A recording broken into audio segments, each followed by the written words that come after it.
थे हरे कृष्णा। आप सभी का दिन शुभ और मंगलमय हो। आज सुनिए मार्गशीर्ष मास महात्म्य का 9वां अध्याय। श्री महादेव जी कहते हैं, पार्वती, अब 13वें अध्याय की अगाध महिमा का वर्णन भी सुनो। उसको सुनने से तुम बहुत प्रसन्न होगी। दक्षिण दिशा में तुंगभद्रा नामक बहुत बड़ी नदी है। उसके किनारे हरिहरपुर नामक रमणीय नगर बसा हुआ है। वहीं पर साक्षात भगवान हरिहर विराजमान हैं, जिनके दर्शन मात्र से परम कल्याण की प्राप्ति होती है।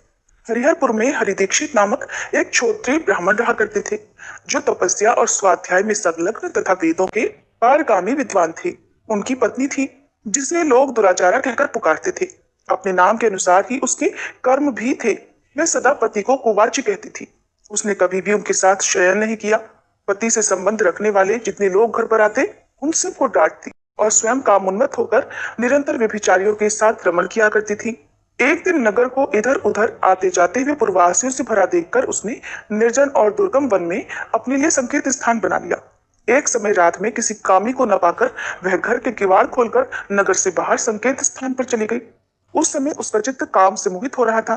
वह एक एक कुंज में और हर वृक्ष के नीचे जा जाकर किसी प्रेतम की खोज करने लगी, किंतु उन सभी जगह पर उसका परिश्रम व्यर्थ गया। उसे प्रेतम का दर्शन नहीं हुआ। तब वह उस वन में घूम घूम कर तरह तरह की बातें कहकर विलाप करने लगी। चारों दिशाओं में घूम घूम कर वियोग जनित विलाप करती हुई उस स्त्री की आवाज सुनकर कोई सोया हुआ बाघ जाग उठा और उछलकर उस जगह पर जा पहुंचा जहां वह रो रही थी। उधर वह भी उसे आते देख कर किसी प्रेमी की आशंका से उसके सामने खड़ी होने के लिए ओट से बाहर निकल पड़ी। उसी समय व्याघ्र ने आकर उसे नख रूपी बाणों के प्रहार से धरती पर गिरा दिया। इस अवस्था में भी वह कठोर वाणी में चिल्लाती हुई पूछ बैठी, अरे बाघ, तू किस लिए मुझे यहाँ मारने को आया है? पहले इन सब बातों को बता, फिर मुझे मारना। उसकी ये बात सुनकर प्रचंड पराक्रमी व्याघ्र क्षण भर के लिए उसे अपना भोजन बनाने से रुक गया और हंसता हुआ सा बोला, दक्षिण देश में मलापहा नामक एक नदी है। उसके तट पर मुनिपर्णा नगरी बसी हुई है। वहां पंचलिंग नाम से प्रसिद्ध साक्षात भगवान शंकर निवास करते हैं। उसी नगरी में मैं ब्राह्मण कुमार होकर रहता था। नदी के किनारे अकेला बैठा रहता और जो यज्ञ के अधिकारी नहीं है, उन लोगों से भी यज्ञ कराकर उनका अन्न खाया करता था। इतना ही नहीं, धन के लालच से मैं सदा अपने वेद पाठ के फल को भी बेचा करता था। मेरा लोभ यहाँ तक बढ़ गया था कि अन्य भिक्षुकों को गालियां देकर वहां से हटा देता और स्वयं दूसरों का नहीं देने योग्य धन भी बिना दिए ही हमेशा ले लिया करता था। ऋण लेने के बहाने मैं सब लोगों को छला करता था। इसके बाद कुछ समय बीतने पर मैं बूढ़ा हुआ। मेरे बाल सफेद हो गए, आंखों से कुछ दिखाई नहीं देता था और मुंह के सारे दांत भी गिर गए। इतने पर भी मेरी दान लेने की आदत नहीं छूटी। पर्व आने पर प्रतिग्रह के लोभ से मैं हाथ में कुछ लिए तीर्थ के समीप चला जाया करता था। इसके बाद जब मेरे सारे अंग शिथिल हो गए, सभी अंगों ने काम करना बंद कर दिया, तब एक बार मैं कुछ धूर्त ब्राह्मणों के घर पर मांगने खाने के लिए चला गया। उसी समय मेरे पैर में कुत्ते ने काट लिया और तब मैं मूर्छित होकर क्षण भर में ही धरती पर गिर पड़ा। मेरे प्राण निकल गए। उसके बाद मैं इसी व्याघ्र योनि में उत्पन्न हुआ। तब से इस दुर्गम वन में रहता हूँ और अपने पूर्व पापों को याद करके कभी धर्मिष्ठ महात्मा, यति, साधु पुरुष तथा सती स्त्रियों को मैं कभी नहीं खाता। आप ही दुराचारी तथा उल्टा स्त्रियों को ही मैं अपना भोजन बनाता हूँ। इसलिए उल्टा होने के कारण तू अवश्य ही मेरा भोजन बनेगी। ऐसा कहकर वह अपने कठोर नखों से उसके शरीर के टुकड़े टुकड़े करके खा गया। इसके बाद यमराज के दूत उस पापिनी को संयमनीपुरी में ले गए। वहां यमराज की आज्ञा से उन्होंने अनेकों बार उसे विष्ठा, मूत्र और रक्त से भरे हुए भयानक कुंडों में गिराया। करोड़ों कल्पों तक उसमें रखने के बाद उसे वहां से ले जाकर 100 मनवंतरों तक रौरव नरक में रखा। फिर चारों ओर मुंह करके दीन भाव से रोती हुई उस पापिनी को वहां से खींचकर दहानन नामक नरक में गिराया। उस समय उसके केश खुले हुए थे और शरीर भयानक दिखाई देता था। इस प्रकार घोर नरक यातना भोग चुकने पर वह महापापिनी इस लोक में आकर चांडाल योनि में उत्पन्न हुई। चांडाल के घर में भी प्रतिदिन बढ़ती हुई वह पूर्व जन्म के अभ्यास से पूर्ववत पापों में प्रवृत्त रही। फिर उसे कोढ़ आदि राज्यक्षमा रोग हो गया। नेत्रों में पीड़ा होने लगी। फिर कुछ समय के बाद वह पुनः अपने निवास स्थान को गई, जहां भगवान शिव के अंतःपुर की स्वामिनी जम्भका देवी विराजमान है। वहां उसने वासुदेव नामक एक पवित्र ब्राह्मण का दर्शन किया, जो निरंतर गीता के 13वें अध्याय का पाठ करते थे। उनके मुख से गीता का पाठ सुनते ही वह चांडाल शरीर से मुक्त हो गई और दिव्य देह धारण करके स्वर्गलोक में चली गई। देवर्षि नारद ने नारायण मुनि से कहा कि हे ब्राह्मण, आपके श्रीमुख से मैंने बहुत सारी दिव्य कथाओं का श्रवण किया है, लेकिन अभी भी मेरा ये लोलुप मन तृप्त नहीं हुआ है, ये और भी विशिष्ट प्रसंग को सुनना चाहता है। इसलिए हे मुनिवर, कृपया आप श्री कृष्ण जन्म खंड का विस्तार पूर्वक वर्णन कीजिए, जो मनुष्यों के जन्म मरण आदि का खंडन करने वाला है। वह समस्त तत्वों का प्रकाशक, कर्म बंधन का नाशक, हरि भक्ति प्रदान करने वाला और मुक्ति बीज का कारण है। हे मुनिवर, मैं आपका शरणागत भक्त और शिष्य हूँ, इसलिए आप मुझे श्री कृष्ण जन्म खंड की कथा को विस्तार पूर्वक सुनाइए। किसकी प्रार्थना से एकमात्र परिपूर्णतम परमेश्वर श्री कृष्ण अपने संपूर्ण अंशों से इस भूतल पर अवतरित हुए थे? किस युग में, किस कारण से और कहाँ उनका प्राकट्य हुआ? उनके पिता वसुदेव कौन थे, या फिर माता देवकी भी कौन थी, बताइए। किसके कुल में भगवान ने माया द्वारा जन्म ग्रहण की लीला की? श्री हरि ने किस रूप से यहाँ आकर क्या किया? मुने, सुना जाता है कि श्री कृष्ण कंस के भय से सूतिका गृह से गोकुल को चले गए थे। जो स्वयं भय के स्वामी हैं, उन्हें कीट तुल्य कीड़े जैसे कंस से भय क्यों हुआ? उन श्री हरि ने गोप वेश धारण करके गोकुल में कौन कौन सी लीलाएं की? वे तो जगदीश्वर हैं। फिर उन्होंने गोपांगनाओं के साथ क्यों विहार किया? वे सभी गोपांगनाएं कौन थी? या फिर वे ग्वाल बाल भी कौन थे? यशोदा जी कौन थी? नंद राय जी कौन थे? उन्होंने कौन सा पुण्य किया था? श्री हरि की प्रेसी गोलोक वासिनी पुण्यवती देवी श्री राधा क्यों ब्रिज में ही ब्रिज कन्या होकर प्रकट हुई? गोपियों ने किस प्रकार दुराराध्य परमेश्वर को प्राप्त किया? और फिर श्री कृष्ण अंत में उन सबको छोड़कर मथुरा क्यों चले गए थे? महाभाग, पृथ्वी का भार उतार कर कौन सी लीला करने के बाद भगवान कृष्ण पुनः परम धाम को पधारे? आप उनकी ये सारी लीला कथाएं सुनाइए, क्योंकि उसका श्रवण और कीर्तन बड़ा पुण्यदायक है। श्री हरि की यह कथा अत्यंत दुर्लभ है। वह भव सागर से पार उतारने के लिए नौका के समान है। भगवान की यह कथा शोक सागर का नाश करने वाली मुक्ति के समान है। वह कानों में अमृत के समान मधुर होती है। हे कृपानिधि, मैं आपका भक्त और शिष्य हूँ। आप मुझे श्री हरि की कथा का ज्ञान प्रदान कीजिए। तब नारायण मुनि बोले कि हे देवर्षि और कुल को पवित्र करने वाले नारद मुनि, मैं तुम्हें अच्छी तरह जानता हूँ। तुम धन्य हो, पुण्य की मूर्तिमती राशि हो। लोगों को पवित्र करने के लिए ही तुम इन सब में भ्रमण करते रहते हो। वाणी से मनुष्यों के हृदय की तत्काल पहचान हो जाती है। तुम जीवन मुक्त और पवित्र हो, भगवान गदाधर के शुद्ध भक्त हो। अपने चरणों की धूल से सबकी आधारभूता वसुधा को भी पवित्र करते फिरते हो। समस्त लोगों को अपने स्वरूप का दर्शन देकर पवित्र बनाते हो। भगवान श्री हरि की कथा परम मंगलमयी है, इसीलिए तुम उसे सुनना चाहते हो। और जहाँ श्री कृष्ण की कथाएं होती हैं, वहीं सभी देवता भी वास करते हैं। ऋषि मुनि और संपूर्ण तीर्थ भी वही रहने लगते हैं। वे कथा सुनकर अंत में अपने निरापद स्थान को जाया करते हैं। जिन स्थानों में श्री कृष्ण की शुभ कथाएं होती हैं, वे तीर्थ समान बन जाते हैं। जिसका मन भगवान श्री कृष्ण की कथा सुनने में लगा हो, उन कथाओं से जिन्हें विशेष प्रेम हो, और कथा सुनकर जिसके नेत्रों में आंसू छलक आते हो और शरीर में रोमांच छा जाता हो और मन उसी में डूब जाता हो, उसी को विद्वान पुरुषों ने सच्चा भक्त कहा है। जो मन, वाणी और शरीर से स्त्री पुत्र आदि सबको श्री हरि का ही स्वरूप समझता है, उसे विद्वानों ने सच्चा भक्त कहा है। जिसकी सभी जीवों पर दया है और जो संपूर्ण जगत को श्री कृष्ण जानता है, वह महाज्ञानी पुरुष ही वैष्णव भक्त माना गया है। हे देवर्षि, आप सुनो। एक बार गोलोक में श्री कृष्ण विरजा देवी की समीप थी। श्री राधा को वह ठीक नहीं लगा। श्री राधा सखियों सहित वहां से जाने लगी। तब श्री दामा ने उन्हें रोका। इस पर श्री राधा ने श्री दामा अर्थात सुदामा को श्राप दे डाला कि तुम असुर योनि को प्राप्त हो जाओ। तब श्री दामा ने भी श्री राधा रानी को श्राप दे दिया कि जाइए, आप भी मानवी योनि में जाइए। वहां गोकुल में श्री हरि के ही अंश महायोगी रायण नामक एक वैश्य होंगे। आपका छाया रूप उनके साथ रहेगा, इसलिए भूतल पर मूर्ख लोग आपको रायण की पत्नी समझेंगे।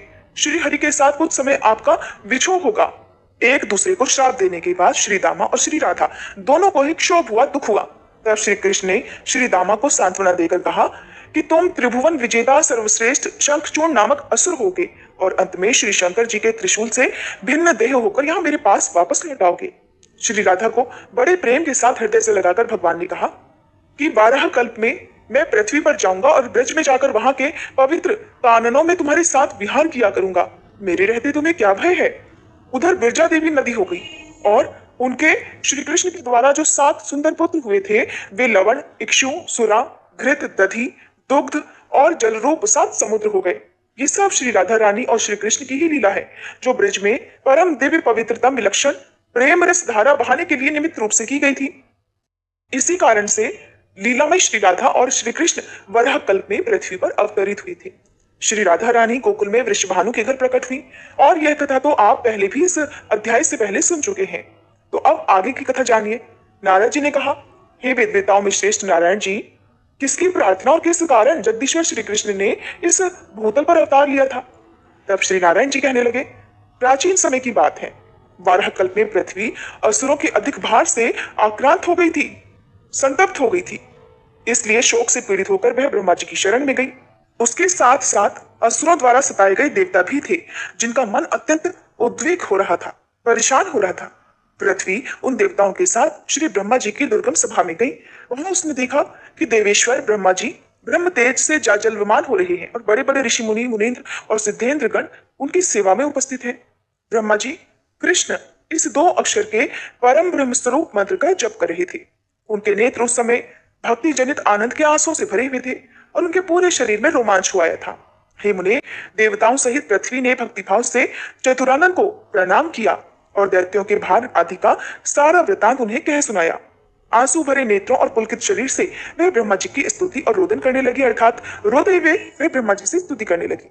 तब जगत धाता ब्रह्मा जी ने उससे पूछा, हे भद्रे, तुम क्यों स्तुति कर रही हो और रो रही हो? बताओ, किस उद्देश्य से तुम्हारा यहाँ आना हुआ है? विश्वास करो, तुम्हारा भला होगा। हे कल्याणी, अब शांत हो जाओ, मेरे रहते भला तुम्हें क्या भय है? इस प्रकार पृथ्वी को आश्वासन देकर ब्रह्मा जी ने देवताओं से बड़े आदरपूर्वक पूछा, हे देवतागणों, किस लिए तुम्हारा मेरे पास आना हुआ है, बताइए। ब्रह्मा जी की ये बात सुनकर देवता लोग उन प्रजापति से बोले, हे प्रभु, सभी दैत्यों के भार से ये पृथ्वी दबी हुई है और हम भी उनके कारण संकट में पड़ गए हैं। दैत्यों ने हमें ग्रस लिया। आप ही जगत की सृष्टा हैं, इसलिए आप ही हमारा शीघ्र उद्धार कीजिए। हे ब्राह्मण, आप ही इस पृथ्वी की गति है, इससे शांति प्रदान कीजिए। हे पितामह, यह पृथ्वी जिस भार से पीड़ित है उसी से हम भी दुखी हैं, इसलिए आप उस भार को दूर कीजिए। देवताओं की बात सुनकर जगत सृष्टा ब्रह्मा जी ने पृथ्वी से पूछा, बेटी, तुम भय छोड़कर मेरे पास सुखपूर्वक रहो। बताओ, किनका ऐसा भार आ गया है जिसे सहन करने में तुम असमर्थ हो गई हो?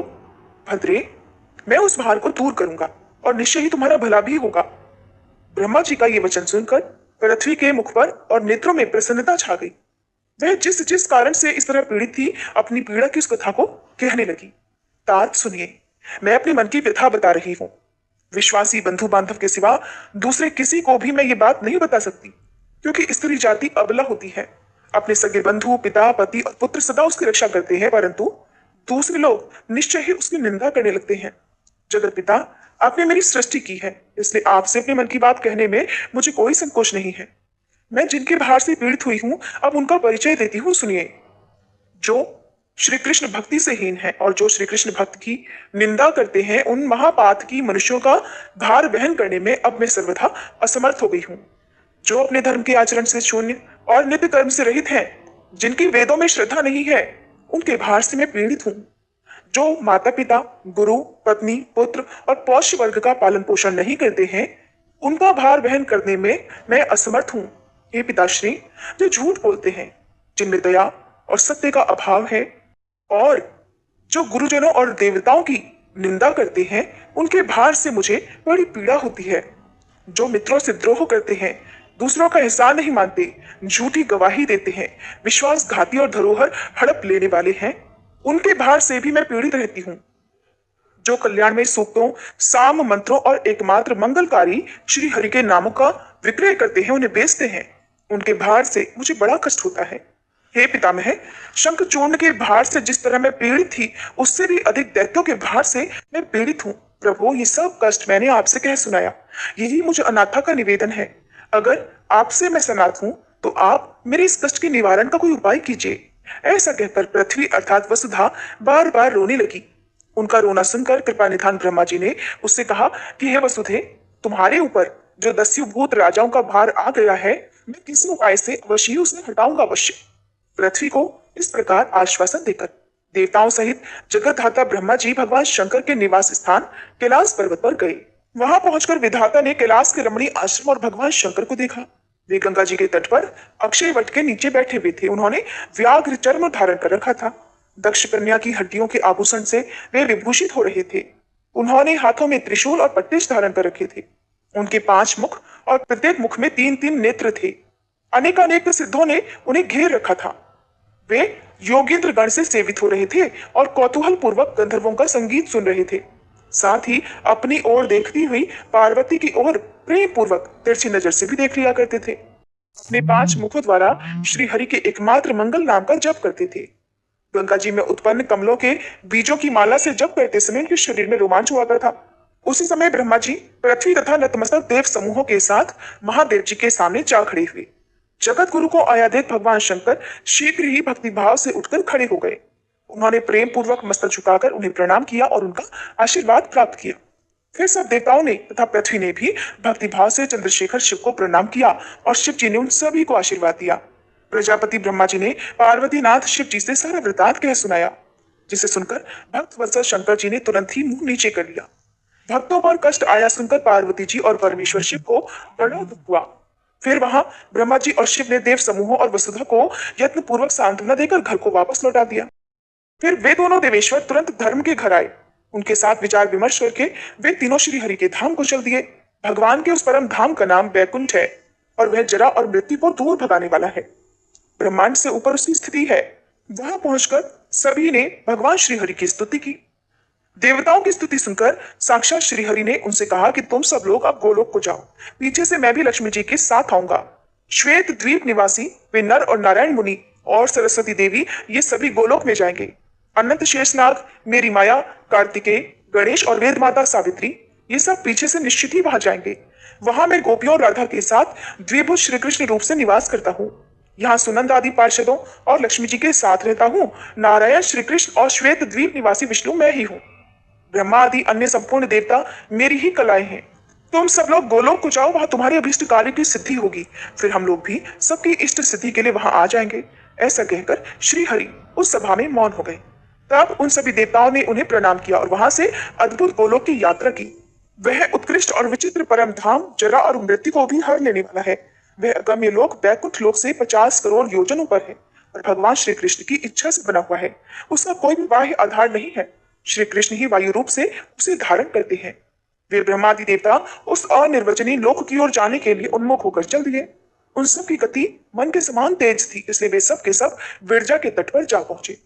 सरिता के तट का दर्शन करके उन देवताओं को बड़ा आश्चर्य हुआ। उस परम आश्चर्यजनक तट को देखकर वे देवेश्वर नदी के उस पार गए। वहां जाने पर उन्हें पर्वतों में श्रेष्ठ शब्द श्रृंग दिखाई दिया, जो अपनी शोभा से मन को मोह लेता था। दिव्य पारिजात वृक्षों की वनमालाएं उसकी शोभा बढ़ा रही थी। वह पर्वत कल्प वृक्षों और काम धेनुओं द्वारा सभी ओर से घिरा हुआ था। उसकी ऊंचाई 1 करोड़ योजन थी और लंबाई 10 करोड़ योजन। हे देवेश्वर, वहां के सुंदर दृश्य का सभी देवताओं ने दर्शन किया। वे सभी श्रीहरि के श्रेष्ठ पार्षद थे। मुनि वहां से थोड़ी दूर पर उन्हें एक मनोहर राजमार्ग दिखाई दिया, जिसके दोनों पार्श्व में लाल मणियों से अद्भुत रचना की गई थी। इंद्रनील, पद्मराग, हीरे और सोने की बनी हुई वेदियां उस राजमार्ग के उभय पार्श्व को सुशोभित कर रही थी। हे मुने, फिर वहां देवताओं ने अत्यंत मनोहर नृत्य और सुंदर ताल से युक्त रमणीय संगीत देखा, जहां श्री राधा कृष्ण के गुणों का अनुवाद हो रहा था। उस अमृतोपम गीत को सुनते ही वे देवता तो मूर्छित हो गए। फिर क्षण भर में ही सचेत होकर मन ही मन श्री कृष्ण का चिंतन करते हुए उन्होंने स्थान स्थान पर परम आश्चर्यमय मनोहर दृश्य देखे। नाना प्रकार के वेश धारण किए हुए समस्त गोपिकाएं उनके रास्ते में आई। कोई अपने हाथों से मृदंग बजा रही थी तो किन्हीं के हाथों से वीणा वादन हो रहा था। किन्हीं के हाथों में चंवर थे तो किन्हीं के हाथों में करताल। किन्हीं के हाथों में यंत्र वाद्य शोभा पा रहे थे तो कितने ही रत्नमयी नुपुरों की झनकारें फैला रही थी। बहुतों की रत्नमयी कांची बज रही थी, जिसमें छोटी छोटी घंटिकाओं के शब्द गूंज रहे थे। किसी के माथे पर जल से भरे हुए घड़े थे, जो तरह तरह के नृत्य के प्रदर्शन का मनोरथ लेकर खड़ी हुई थी। नारद कुछ दूर और आगे जाने पर उन्होंने बहुत से आश्रम देखे, जो राधा जी की प्रधान सखियों के आवास स्थान थे। वे रूप, गुण, वेश, यौवन, सौभाग्य और अवस्था में एक दूसरी के समान थी। श्री राधा की समवयस्का सखियां 33 गोपियां हैं, जिनकी वेशभूषा अनिर्वचनीय है। उनके नाम भी सुनो: सुशीला, शशिकला, यमुना, माधवी, रति, कदम्बमाला, कुंती, जाह्नवी, स्वयंप्रभा, चंद्रमुखी, पद्ममुखी, सावित्री, सुधामुखी, शुभा, पद्मा, पारिजाता, गौरी, सर्वमंगला, कालिका, कमला, दुर्गा, भारती, सरस्वती, गंगा, अंबिका, मधुमती, चंपा, अपर्णा, सुंदरी, कृष्णप्रिया, सती, नंदिनी और नंदना ये सब की सब समान रूप वाली हैं। इनके शुभ आश्रम रत्नों और धातुओं से चित्रित हैं। तरह तरह के चित्रों से चित्रित होने के कारण ये बड़ी सुंदर लग रहे हैं। उनके शिखर बहुमूल्य रत्नमय कलश समूहों से जाज्वल्यमान है। उत्तम रत्नों द्वारा उनकी रचना की गई है। गोलोक ब्रह्मांड से बाहर और ऊपर है, उसके ऊपर दूसरा कोई लोक ही नहीं है। ऊपर तो सब कुछ शून्य ही है, वहीं तक सृष्टि की अंतिम सीमा है। 7 रसातलों से भी नीचे सृष्टि नहीं है। रसातलों से नीचे जल और अंधकार है, जो कि अगम्य और अदृश्य है। हरे कृष्णा। आज का अध्याय समाप्त।